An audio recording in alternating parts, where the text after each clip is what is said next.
AITAH for telling my ex-wife that being a part-time dad has been the best year of my life. I, 36M, met my ex-wife, 33F, when I was 25. We fell in love, and the children came sooner than we planned, but it just happened, and I love the hell out of my children, 9F, 7M, and 5F. The first few years of our relationship were great, but then it wasn't. Looking back, it wasn't anyone's fault, we just became very different people. After 5F, our bedroom life became non-existent. It felt like, for my wife, the purpose of being intimate with me was done now that we have 3 beautiful children. After 3 years, we started having intimacy again in the form of mercy rub and tugs in bed. It wasn't enough for me, but she told me that she was tired and busy with 3 small children. I was tired too, but I was more than prepared to make an effort to plan and make time for romance. I had a vasectomy so my ex-wife didn't need to take unnecessary hormones because we were done having children. When it started affecting our children, seeing us very irritated and cold towards each other, I thought I should man up and pull the plug. We haven't been happy or intimate since before our second was born, and we haven't had real intimacy since we conceived our youngest. We should have ended it way earlier, but the guilt of breaking the children's home was heavy, until I noticed that our home was already broken, and my children aren't stupid not to see the sellotape we're trying to hold it together with. I asked for a divorce. Everyone told me I was insane and to think about the children, and it was very hard in the beginning, yes. I left the house for my ex while I rented a 2-bedroom nearby, and we started doing 1 week each. I was positively surprised at how much happier the children became seeing me happy and not easily irritated and brooding.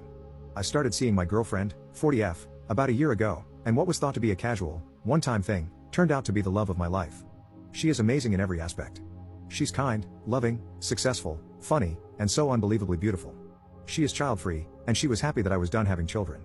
On my child-free weeks, I can just be with her, just being me. Late breakfasts in bed, morning plowing under the sheets, wherever I want in the home. I know it makes me sound like a selfish douche, but on my weeks, I give 100% because I'm content and happy with life. She has met my children too, and they adore her. Why this lengthy background? I'll tell you. My ex, her mother, and even my own mother have all been hinting that maybe we should get back together now. They said the children are older now and will be less tired than before. And since we are much happier now, we won't fight all the time like we used to. She wants a real relationship too, and she will give me as much intimacy as I want. Wow, is that really what she thinks I want? More mercy intimacy for my sake? Think of the children, she says. My ex is tired of being a single mom while I'm playing bachelor every other week. She says I need to give them their old safe home back, no need for hopping from place to place anymore. While the guilt was nagging at me, I rejected her advances and ignored her in the guilt because I'm happy for the first time in years, maybe ever. That is until Friday, when my girlfriend came home crying. She asked me maybe we should break up, and that she doesn't want to be in the way of my and my children's happiness. She asked me if I was still in love with my ex. It broke my heart to see her broken, like I didn't do a good job showing her what she meant to me and how much I loved her. It turned out my ex-wife has contacted her, telling her that she was the reason we aren't back together yet, and that the children are suffering. My ex said we were supposedly still in love with each other, and that I was only with my current girlfriend for temporary fun. I called my ex, livid, and she called me selfish. I then told her that being a part-time dad was the best thing that ever happened to me because I'm a human, not only a father. My ex-wife started crying. I apologized for hurting her, but she hung up. Now I'm being bombarded by my mom and the rest, saying that I'm a selfish man and a terrible father. My mom even sent me a video with my children, where she asked them how they would feel if mommy and daddy moved back together, and they were so happy, saying yes and jumping. I can't forget my daughter's face lighting up with happiness at the prospect. This video was sent to my girlfriend as well, and now she is distant and broken. I hear her cry whenever she thinks I don't hear her. Am I wrong here? Am I being a terrible parent? What my family doesn't understand is that my children's happiness now is the result of me leaving our toxic, depressing existence, but how can you explain that to small children? Update 1. Thanks, everyone, for the advice and suggestions. I'm overwhelmed with the amount of support I got here. Here is my update, but before that, I want to address the elephant in the room, and that is that I have stepped on my toes with my bold statement about being divorced. I think the more expected and virtuous approach is to be devastated and guilt-ridden. My experience is something else, however, and I really tried to be genuine and honest here. Divorce is hard and terrifying. Many people, both men and women, hesitate and stay way longer than necessary because of one reason or another. I can't tell all unhappy people to get divorced since I don't know their situation, but for those who can, do it.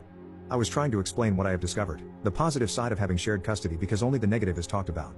I'm sure many divorced people get what I meant by having every other week child-free is awesome. We are humans with feelings. Our love for our children doesn't stop or take a break when they're out of sight. They don't need to be present for us to love and think about them. I will double down and say that being a part-time parent is just awesome, no matter the gender. It is okay to feel that way. You are not a lesser parent for it. I have talked to my mother about what she did. She was very remorseful. Apparently, my dad has had a talk with her about this too. He was shocked at what she's done, and she seems to have realized the seriousness of what she's done. I accepted her apology, but I was firm on my boundaries and made it clear that I didn't want her to be in my children's life for a while, until I've had time to sort out their feelings and talk to them about it. She was reluctant to acknowledge my girlfriend, however, and I made it clear that after the children, she is my priority before myself, and definitely before my mother. So how much she wants to be in my life depends on how much she respects my life and the people I love. I have talked to my ex-wife too. I made it clear that under no circumstances is she ever to contact my girlfriend again. I told her that this was still a new relationship, and any contact is going to be with me. I told her that my girlfriend has nothing to do with my decision to divorce. I have no romantic feelings for her, and I know she doesn't have any feelings for me either. She wants me out of convenience, I don't. She started crying and telling me that I don't get to tell her what she's feeling. I agreed and apologized. I told her then that I will only speak on my behalf. I want us to be friends and to raise our children to be the great people they're on the path to becoming. I don't want them to be used as pawns in this sick game she and the mothers are playing. I will not allow it and will do whatever it takes to protect them.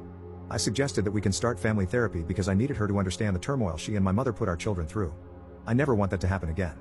She told me that she didn't want my girlfriend to be in their lives yet because she didn't know her. Fair enough, but I reminded her that our agreement is that when a relationship is serious, that's when we introduce our new partners to our children.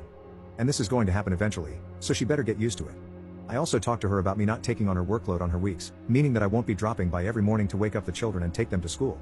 She will have to start waking up in the morning like any other parent out there. Regarding food, I will still send home-cooked meals with my children on the weeks there with her because I know that I can't demand her to cook, but at the same time, I don't want my children to eat junk food. About me mentioning that her home is a pigsty, I know that my eldest daughter has mentioned that it wasn't always pleasant at mommy's house, but again, now I don't live there to clean, and I can't demand my ex to live in a way she doesn't want to.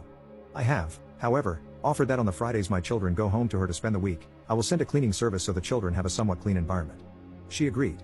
She was angry about having to wake up early, however, because she usually starts work at 10 in the morning. I guess she will have to adjust. About my girlfriend. We were supposed to spend the coming weekend together with the children, but I will respect my ex-wife's wishes for now, at least until we have gone to some sessions with the children, and I can bring it up again. However, she is spending the rest of this week with me. I know that she feels guilty. I have tried to explain that she has nothing to do with whatever happened, and that she was dragged into this situation without any reason because with or without her, I would never go back to my old life. That I left this marriage before I even knew she existed. I don't know if she believed me or felt reassured, she just said that she loved me. I apologized to her, and I will try to make her feel comfortable with me again. I guess this is one of those test relationships hit, and we shall see if our connection is strong enough to overcome this. I think it is.